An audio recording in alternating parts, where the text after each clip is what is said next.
Hello, good afternoon. It's 12th of March 2025 and this is Windy News coming to you live from the News Hub here at the studios of Radio Windy Bay. Coming up in the next minute.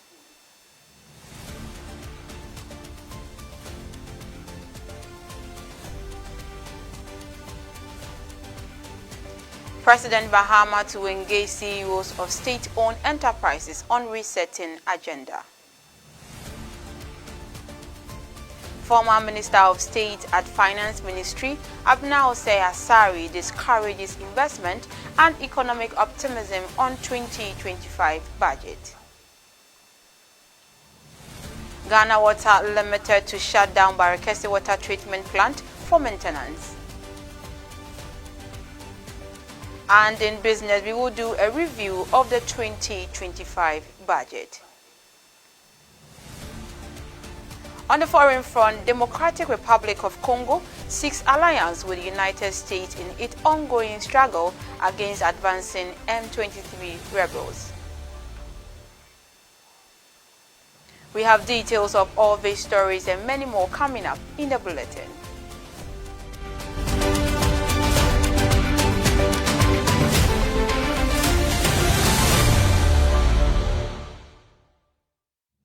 My name is Nana Ama Nyamike Baini. Now the news in detail.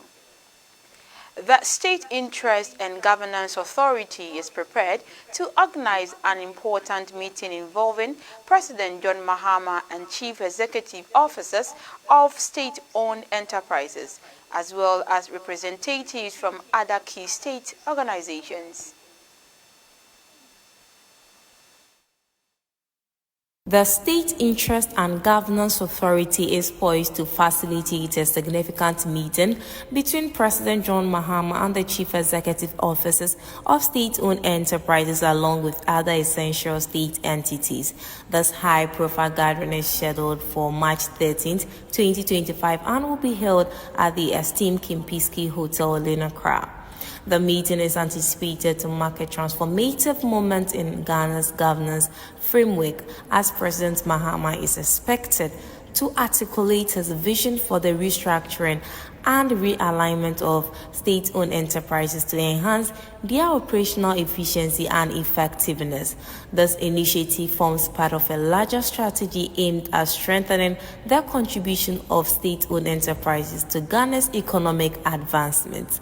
The event will convey senior government officials, state ministers, and representatives from the World Bank in Ghana, underscoring the vital need for collaboration among government bodies, international organizations, and state enterprises to foster national development.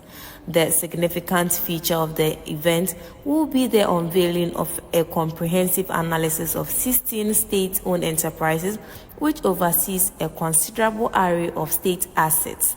This in-depth study conducted by the State Interest and Governance Authority seeks to assess the current conditions of state-owned enterprises, pinpointing areas requiring reform and recommended practical strategies for their enhancement.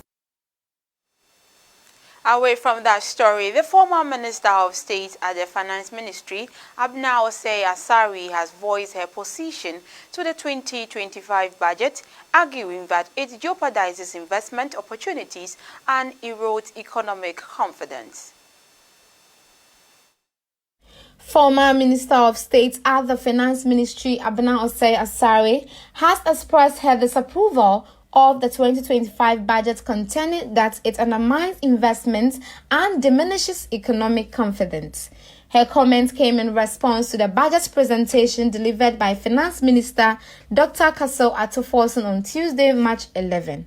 Ms. Osei Asari argued that rather than fostering a conducive atmosphere for economic recovery, the budget implements strategies that may dissuade investors and hinder growth. In discussing the budget's implications, she voiced her apprehensions regarding its potential effects on businesses and investor perceptions. She emphasized that the fiscal policies proposed do not offer the certainty and incentives necessary for businesses to grow and generate employment. Additionally, She contended that the government taxation and spending strategies do not adequately tackle the structural issues confronting the economy. Without a definitive plan to mitigate inefficiencies and promote sound financial management, she cautioned that the budget might result in capital flight and diminished participation from the private sector. Ms. Osei Asare urged the government to reconsider its economic strategies and focus on initiatives that will restore confidence in Ghana's economy. She called on policymakers to cultivate an environment that supports both domestic and international investment while maintaining fiscal discipline. Away from that, the management of Ghana Water Limited in the Ashanti region has declared a planned closure of the Barekesi water treatment plant. This shutdown is scheduled to occur from Monday, March 17, 2025 to Wednesday, March 19, 2025. The management of Ghana Water Limited in Ashanti region has announced a scheduled shutdown of the Barekesi water treatment plant. The shutdown is set to take place from Monday, March 17th to Wednesday, March 19th, 2025. This temporary halt in operations is necessary to facilitate the installation of new interconnection pipelines and fourth value at the Swami runabout, which is expected to enhance the metropolis water supply. Ghana Water Limited in a statement acknowledged the inconvenience this may cause to the affected communities, which include Ofenso, the entire Kumasi metropolis and its environs. However, the management has assured the public that their dedicated team of engineers will work diligently within the estimated time frame to restore water supply. Ghana Water Limited has urged all essential service providers, particularly hospitals and schools in the area, to ensure they have adequate storage for the duration of the shutdown. The management of Ghana Water Limited expressed deep regret for the inconvenience it caused, but pleaded with consumers to bear with the situation, emphasizing that the project aims to improve the overall water service provided to the public. The National Health Insurance Authority has expressed its heartfelt gratitude to President John Dramani Mahama for his crucial contribution to the removal of the cap on the National Health Insurance Fund, a vital initiative expected to improve healthcare access throughout the country. The National Health Insurance Authority has conveyed its sincere appreciation to President John Dramani Mahama for his pivotal role in the uncapping of the National Health Insurance Fund, a significant initiative anticipated to enhance healthcare accessibility across Ghana. In the budget presentation delivered by the Minister of Finance, Dr. Kasel Atuforsen, in Parliament on Tuesday, March 11, 2025, the announcement was made regarding the uncapping of the National Health Insurance Levy. A total of 9.93 billion Ghana cedis has been allocated for the National Health Insurance Scheme to cover claim payments, essential medicines, vaccine payments, free primary health care, the Ghana Medical Care Trust, and to address the financial shortfall from U.S. aid. In a statement issued on March 11, 2025, NHIA CEO Dr. Victor Asare Bampo characterized this decision as a significant policy achievement, reflecting the government's commitment to providing sustainable and accessible healthcare for all citizens of Ghana. The uncapping of the NHIF will result in increased funding to enhance healthcare services, broaden coverage, and improve the efficiency of the National Health Insurance Scheme. This initiative also fulfills a crucial campaign promise and underscores the administration's commitment to healthcare reform. Now, the Executive Director of Africa Education Watch, Kofi Asare, has characterized the government's funding for the education sector in the 2025 budget as both substantial and unparalleled. In an interview with the media on Tuesday, March 11, 2025, Asare emphasized important commitments that reflect the government dedication to enhancing education in Ghana. Nevertheless, he expressed concern regarding the government allocation of 203 million Ghana cedi for teacher training allowances, labeling it an ineffective utilization of resources.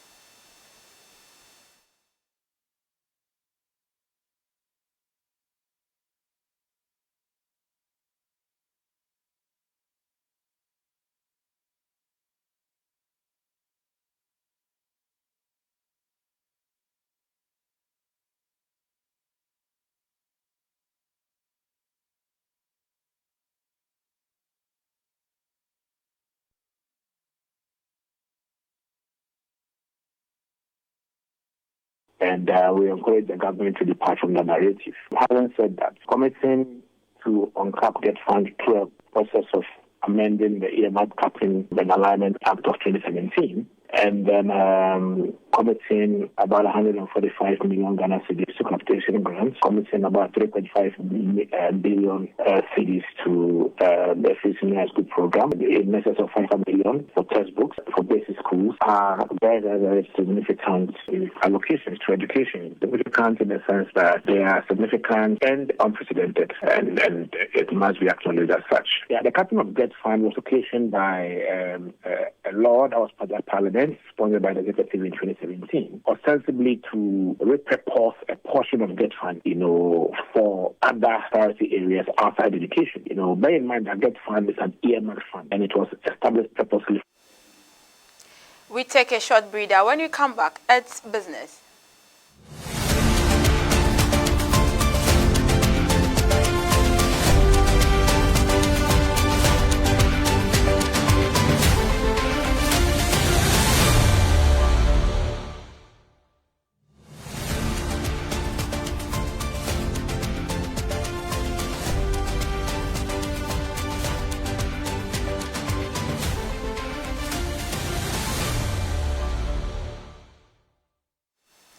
Welcome back from that short breather. Now let's do some business.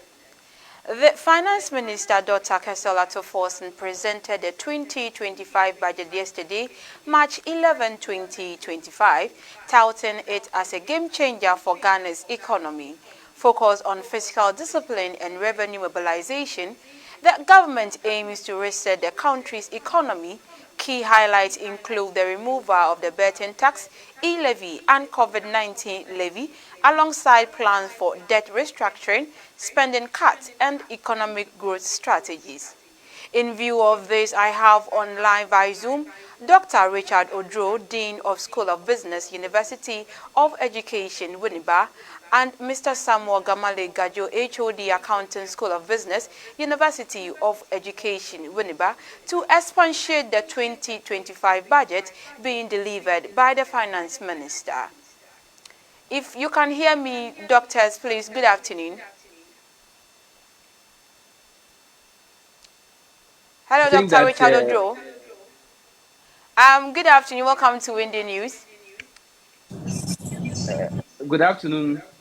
And we want to say good afternoon to your cherished viewers as well. But my name is Professor, he's not a doctor. Okay, sorry for that correction. So I have Professor Richard Odro, Dean of School of Business, University of Education, Winneba. Please, yesterday was when the Finance Minister delivered the 2025 budget. To you, what was your expectation, and was your expectation met?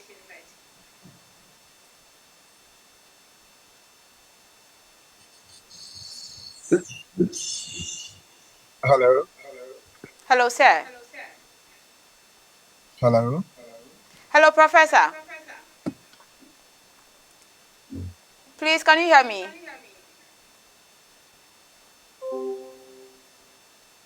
I can hear you. I don't know whether the question was directed to me. Yes, please. Professor Richard Odro. No, this is Samuel Gajo. Professor Richard Odro is trying to connect. Okay. Then you can do that for us, please.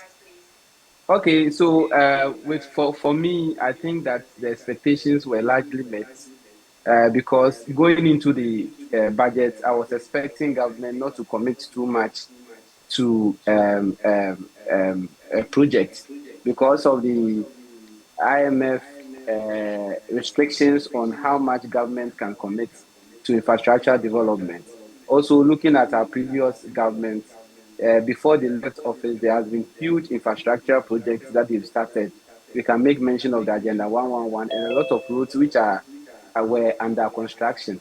All these ones have not yet been completed, so it becomes very difficult for a new government to start committing funds into a new project. So when I saw the budget and I reviewed those aspects and realized that most of the funds have not been committed into infrastructure development, it was quite refreshing. Again, looking at the funding, you realize that prior to the budget, people were trying to see whether the new government can implement their strategies by removing some taxes. So it was quite interesting to see that these taxes were removed, and the analysis as to how funds were going to be generated for the funds for these removal of taxes to be made was also quite interesting. And so one would argue that with the removal of the taxes, where are they going to get their net source of revenue? And the finance minister makes it so clear that from 2016, there was a fund that was made available, and the purpose of the fund was to ensure that anybody whose tax liability was over and above what he was supposed to pay, the funds could be used to replace those taxes. So they made a provision through Parliament. 6% of all government revenue should be made allotted into that fund. An analysis of an 8-year track record shows that into the monies that were made into the fund were about 26.8 billion Ghana cedis, and out of that, only 43% had been utilized by way of giving out, redeeming these tax amounts, tax refunds. So what it means is that the 6% was quite too much. And so what the current government just did was to reduce the 6% to 4%. So the additional 2% comes in as a revenue that they were going to use to fund the short gap of the taxes that have been removed. Mind you, all the taxes put together were giving us 2.3 billion Ghana cedis each year. And this 2% of all revenues coming in were about 5.6 billion Ghana cedis. So they thought it wise to remove those taxes, take 2% of every revenue that comes in. That is a reduction of the 6%, and use that to fund. So after that, they realized that, no, we still have more money in the fund. Though, what do we do with the money? That is where they decided to give it back to the people by putting assemblymen on a salary scale or on an allowance scale, trying to buy sanitary pads and all that. So I think it's quite brilliant, and you realize that the tone of the budget is a well thought through budget. Let's hope and pray that they're able to implement majority of it for us to see the signs that it's going to put in the economy. What was quite interesting also from the budget, I was expecting that as we live, we move forward in life. So I was expecting government to project a growth which was far and above 5%, as was achieved in the year 2024. But you can understand the sense in which the 4.4% projection was made. It was made with the intention that there has been a new transition of a new government, and so economic activities were going to slow down. Again, there are some policy lines that they were going to toe, especially some of these infrastructure development that have been ongoing. They expect that they were going to choose and prioritize those developmental projects and implement them as and when they come. So you don't expect there to be a boost in economic activity with a new government coming into force. That is why the projection was made, but it is actually a projection. In reality, it may be at the end of the year, we may achieve far and above the 4.5%. So if you ask me, I think it was a bold budget, quite surprising, but I think it's something that it's a budget that is people-centered. We just hope and pray its implementation goes as planned. Okay, Doc, but Doc, before you go, will it affect the growth of the economy? Yes, it's going to affect the growth of the economy in so many ways. You are looking at a capitation grant which has been increased over 73%. You are looking at giving free sanitary pads. All these sanitary pads, if they are produced in Ghana and are distributed to these schools, to the girls in our various SHSs, you can just imagine the amount of economic boost that is going to come into the economy. I mean, the issue of reduction or removal of COVID-19 levy, removal of the e-levy, removal of betting tax, is going to boost a lot of activities because people are now going to have confidence in the mobile money sector. What it means is that those who had, as it were, stopped using mobile money as a means of transaction are going to start increasing their activities. That these mobile telecommunication companies are going to make more profit, and through that more profit that they are going to make, pay more in terms of taxes. You are looking at training of the youth. They are looking at the starting of the so-called Nkoko and Ketenkete project. If these things are supposed to start, you can just imagine what is going to, especially with the fowls, the pressure is going to relieve in terms of the importation of eggs that are used to feed the students in the free SHS. You can realize that now there's a sense in which you can go to hospital and the Okay, hospital Doc. will not tell you. Hello, Doc. Yes, Hello, please hold on for me. Let me go to Professor Odro and speak to him. Then I will come back to you later on. Professor, good afternoon. Good afternoon, and good afternoon to your listeners. Okay, welcome to Windy News here. Please, the government plans to cut spending and restructure debt. Do you think these measures are enough to stabilize Ghana's economy? Well, thank you, and good afternoon once again. For every economy to stabilize or to grow, expenditure management is essential, and we see governments in its effort to cut down expenditure is quite refreshing.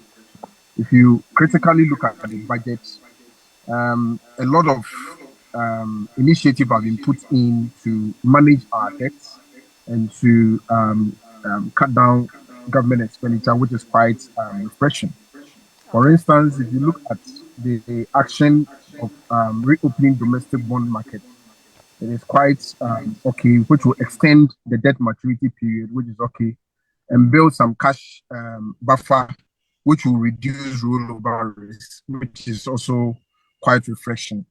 And then build a sinking fund to manage the future Eurobond repayment is also in line.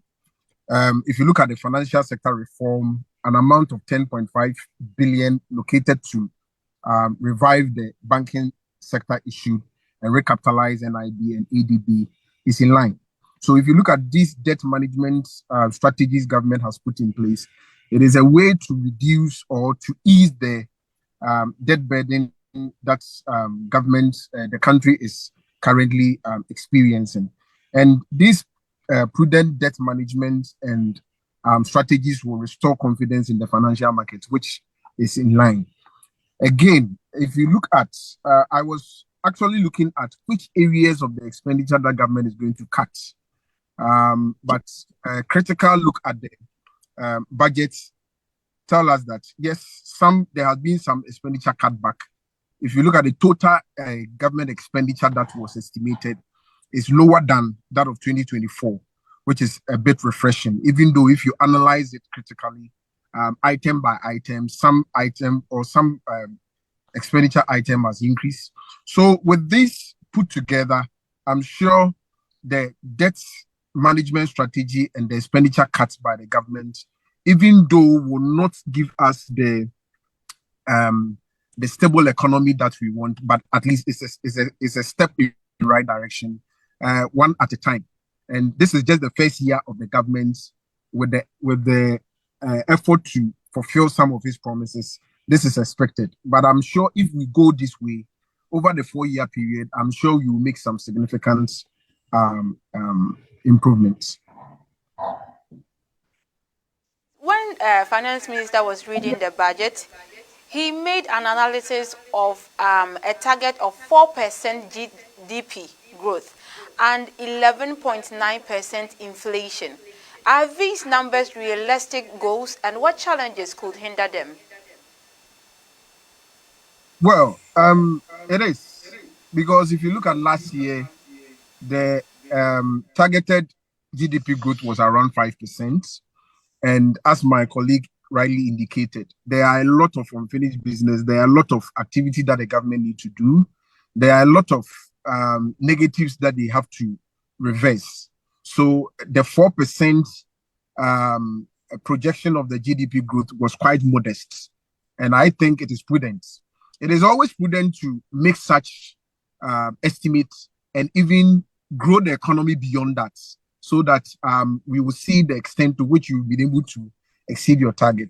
My worry is the inflation 11.9%, which I think it is too optimistic. Looking at last year, 2023 to 2024, the way inflation jumped, and we targeting, let me say, almost 12%. It is quite an optimistic situation, but with the expenditure management that government is putting in place, and the fact that treasury bill rate is falling, we are not expecting much liquidity in the system, which is a way of curbing the inflation. So I think the real GDP growth of 4% is realistic, but the inflation may be a bit optimistic. But with the strategies that have been put in place, I'm sure, if not the 11.9% or the 12%, at least there may be quite a stable inflation rate that the country may experience. Okay, thank you, Professor. Please hold on for me. Let me go to Doug for one more question, then we can call it a day here. Doug, if you can hear me, the former Minister of State at Finance Ministry, Abena Osei Asare, argues that the 2025 budget jeopardizes investment opportunities and will erode economic confidence. Do you agree or disagree? Okay, so I'm a nurse. I'm not yet a dog. The issue is that I get a sense in which she's saying that because if you look at investments from the government in the real sector, you don't see much allocation going into the expenditure for the real sector, and so those who are within the real sector space will feel a little bit down and will not know how to go about their business activities. But all is part of the cost-cutting measures.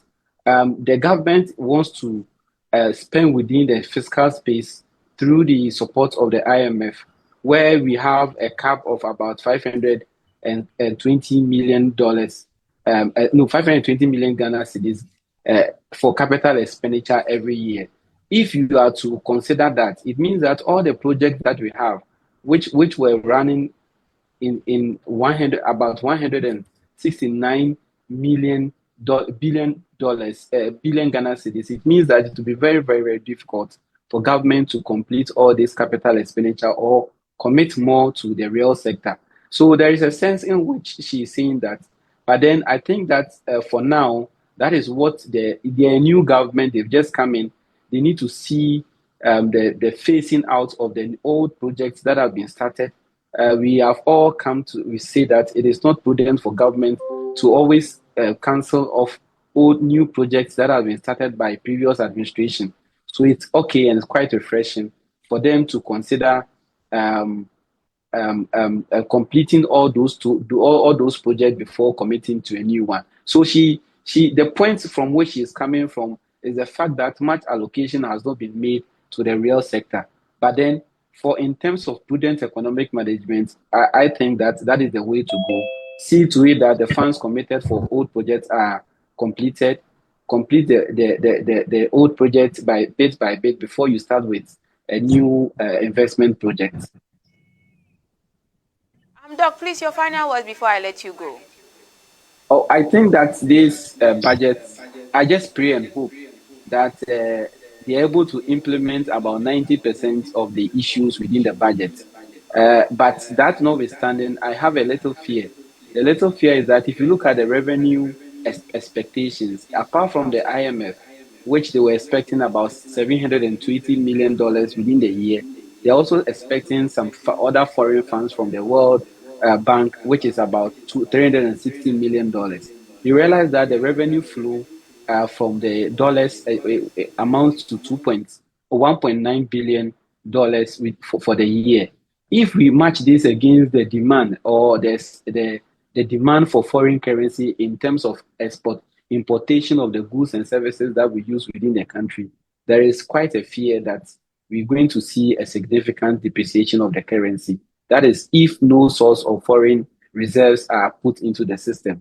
But the amount of money they've committed to the gold board, if it is institutionalized and we have this amount of gold, maybe there could be some offsets through the sale of gold from that institution to bring in more foreign reserves to cushion whatever we have within the system. But if nothing is done, I fear that the dollar can go to the extent of 20 or 19 to the dollar at the end of the year because of the limited foreign reserves that they expect for the year. Okay. Thank you very much. Professor, please, are you on the line? Yes, please. Okay, please, what is your take on the statement being made by the former minister, Abena Osei Asare? Well, you see, when some of these statements are made, I always say that it is better to look at the economy from a fair point of view. If you look at the budget that was read yesterday, critical and fair analysis tells you that if issues in the budget are something to go by, it puts some level of confidence in the people.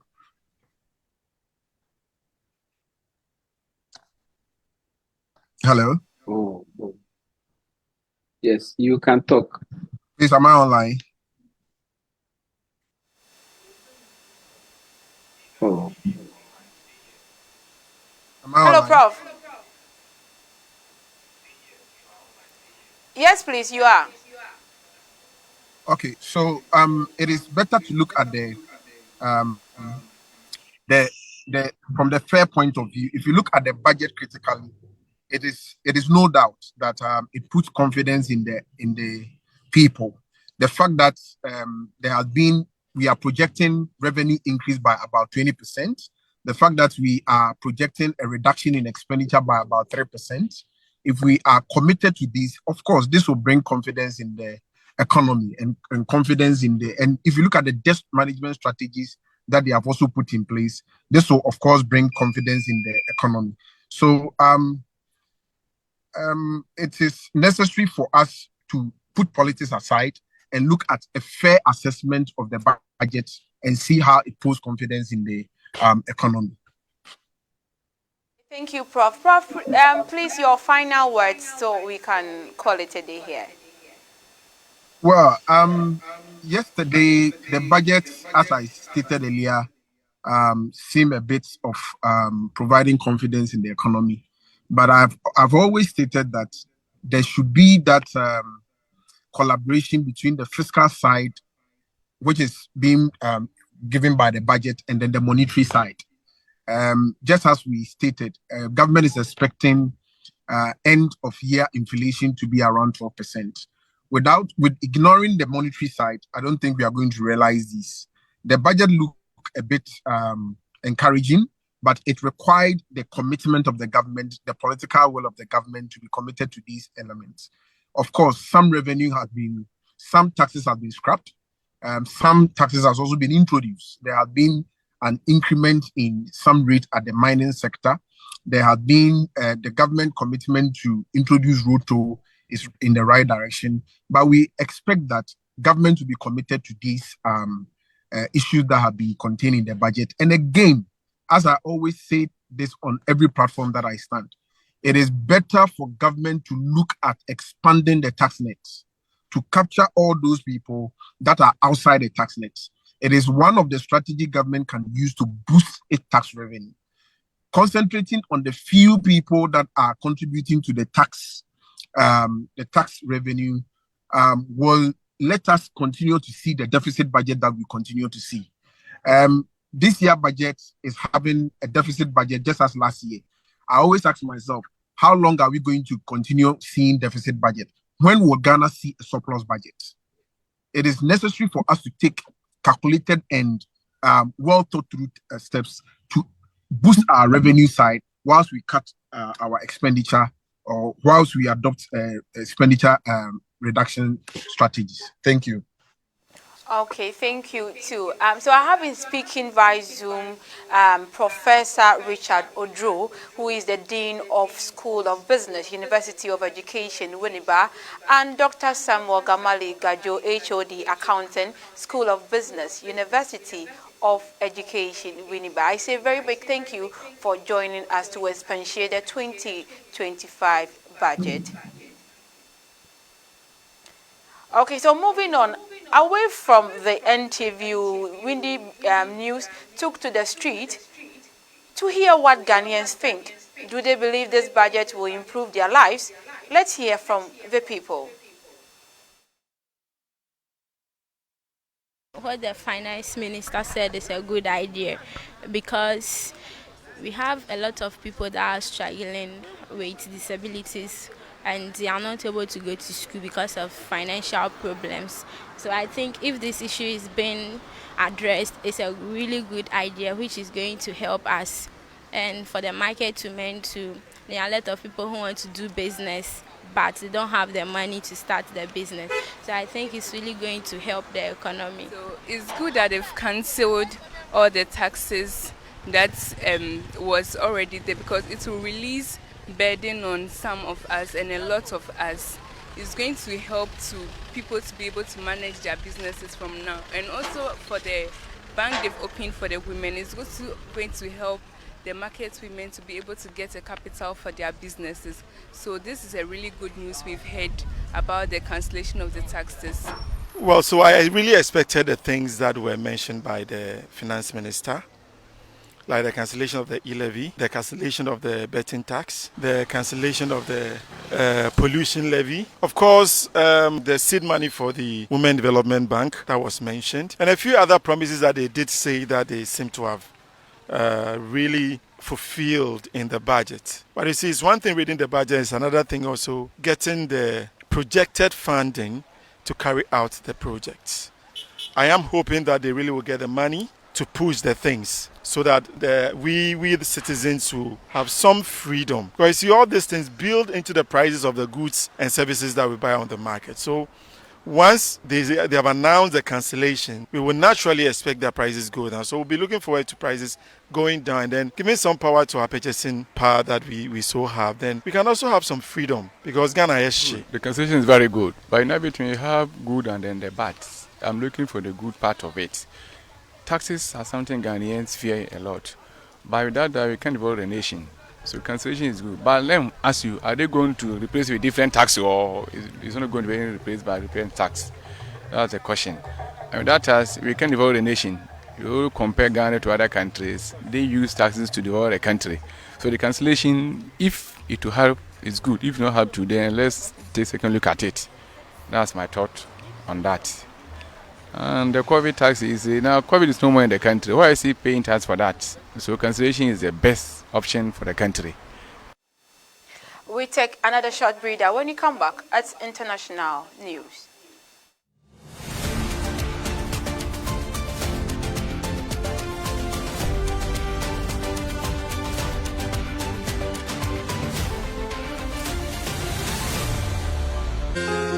Hey there. Welcome to Radio Winneba 98.3 FM. Seated right in front of you is Ampon Bismarck. So for short, Ampon B. Here we say we are the ultimate in campus radio. I entreat you all to be listening to Radio Winneba 98.3 FM. And your Radio Winneba, forget about it. Hello, my name is Amina Abisbanan, a media personality at Radio Winneba 98.3 FM. Kindly follow us on all our social media handles. You can find us on YouTube, Twitter, Facebook, Instagram, TikTok. Follow us on www.uew.edu.gh. We are the ultimate in campus radio.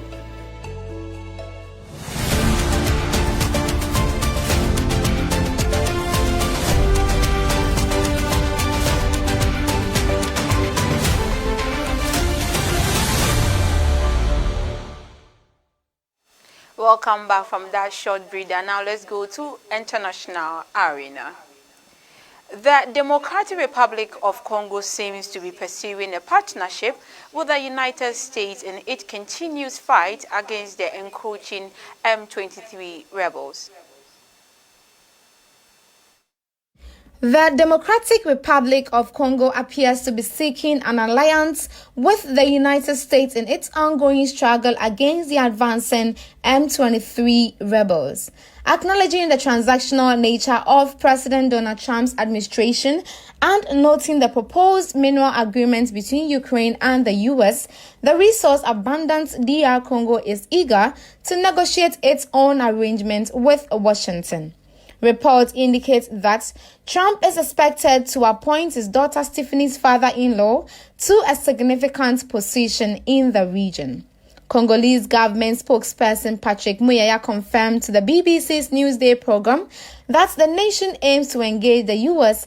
and provide it with some critical minerals. The military situation in DR Congo has become precarious.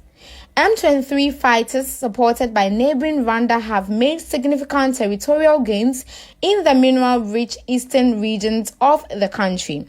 Regional forces, initially from eastern and subsequently from southern Africa, which were intended to assist, have been unable to contain the rebels. The M23 has expressed intentions to advance westward in an effort to capture the capital, Kinshasa, despite it being 1,600 kilometers away. In light of these threats, it is understandable that President Felix Tshisekedi is exploring options to strengthen his position. On February 22, the New York Times reported that Tshisekedi indicated the Trump administration has shown interest in a deal concerning strategic minerals. The previous day, the Africa-USA Business Council, a lobbying organization, communicated with U.S. Secretary of State Marco Rubio on behalf of a Congolese senator regarding a potential agreement that included an economic and military partnership. Still on the foreign front, Greenland center-right opposition has secured an unforeseen victory in the latest general election, a contest significantly shaped by debate over independence and the pledge made by U.S. President Donald Trump concerning the possible purchase of the semi-autonomous region. Greenland's center-right opposition has achieved an unexpected victory in the recent general election, a contest heavily influenced by discussions surrounding independence and the commitments made by U.S. President Donald Trump regarding the potential acquisition of the semi-autonomous territory. The Democratic Party, which advocates for a gradual transition towards independence from Denmark, garnered approximately 30% of the votes, according to nearly complete election results. The party will now need to engage in negotiations with other political factions to establish a coalition government. Situated between the Arctic and Atlantic Oceans, Greenland is the largest island in the world and has been under Danish control for nearly 300 years, despite being located almost 3,000 kilometers away. While Greenland manages its internal affairs independently, foreign and defense policies are determined by the government in Copenhagen. Among the 6 principal parties participating in the election, 5 support the notion of independence from Copenhagen, although they differ in their views regarding the timeline for achieving it. Before we end Windy News today, a recap of the stories that made headlines.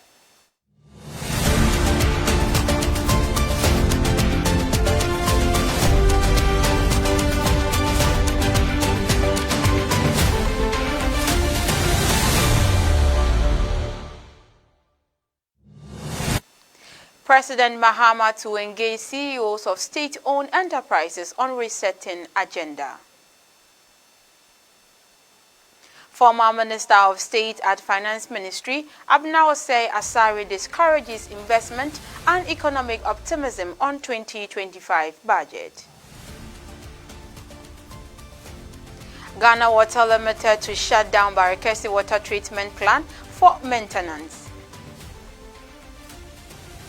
And in business, there was a 2025 budget review interview.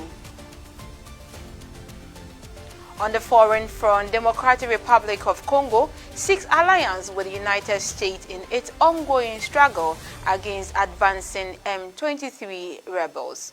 And that will be all for today's Windy News. My name is Nana Ama Nyameke Baini. Thank you for doing the watching and do enjoy the rest of your afternoon.